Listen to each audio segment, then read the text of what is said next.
You know exactly what they did. You can list it. The criticism, the cold shoulder, the moment where you felt like you were losing your mind.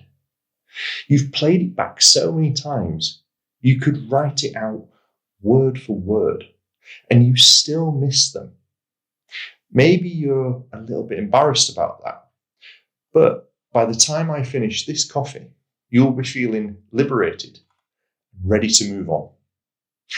I know what it is like to explain to a friend and watch their face, that look that says, just move on. And you couldn't explain it because it doesn't make logical sense. But here's what I want you to hear right now. There's nothing wrong with you.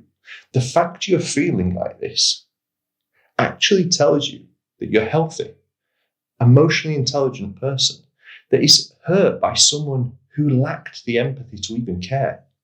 What you're feeling has a name. And once you understand what actually happened, once you understand what's happening in your brain, not your heart, your brain, you stop blaming yourself and you finally are able to heal.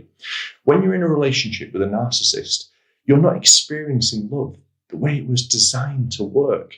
You're experiencing something far more powerful. It's called intermittent reinforcement, and it's the same psychological mechanism that makes slot machines addictive. I want you to really sit with that comparison. The narcissist doesn't hurt you consistently. If they did, you'd leave. What they do is they hurt you and then be wonderful. Cold, then warm. Cruel, then kind. That inconsistency is the addiction, not the love, the inconsistency. During the cold periods, your brain floods with cortisol, stress hormone, anxiety that desperately needs to fix things. And then, when the warmth comes back, dopamine, the relief is enormous, and your nervous system starts to crave it. The contrast between those two states is what creates the bond. Your brain has been trained, literally trained, to need the relief that only they can give you. That isn't love. That's biochemical trapping. And understanding that is the first crack of light. Stay with me, because the next part is very important. The reason a trauma bond cuts this deep, deeper than any healthy relationship ending ever has, it touched something older than this relationship.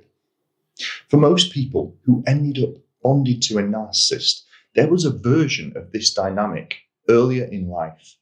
A parent who was warm sometimes and then cold others. A caregiver whose love felt conditional. An environment where you learned, not in words, but in feeling. That love is something you earn. The narcissist didn't create that wound. They found it, and they made themselves the only answer to it. That's why leaving feels like it might destroy you, because some part of you believes they're the only person who has ever truly seen you, even if what they actually saw was how to use you. Most people on the internet tell you, go no contact, focus on yourself, just heal. And yes, eventually, that is the path. But I found that people can't actually move forward until they stop treating themselves like they made a mistake in loving this person. You didn't make a mistake. You are someone capable of deep love, deep loyalty, and deep hope. Those are not weaknesses. Those are qualities. The narcissist weaponized them. This is not a reflection of who you are. This is a reflection of what they are. The first step in healing isn't going no contact. It's forgiving yourself for having loved them at all. If you're in the middle of this right now, if something I said today described exactly what you've been living with, I want you to know one thing. The confusion you feel isn't weakness. It's evidence that you have a real heart in a situation that was designed to exploit it. Drop a comment below. Tell me where you are in your journey, whether you're still in it, finally out, or somewhere in between. I read all the comments, every single one of them. And if this helped you make sense of something you've been carrying, subscribe. I make videos like this every week specifically for you.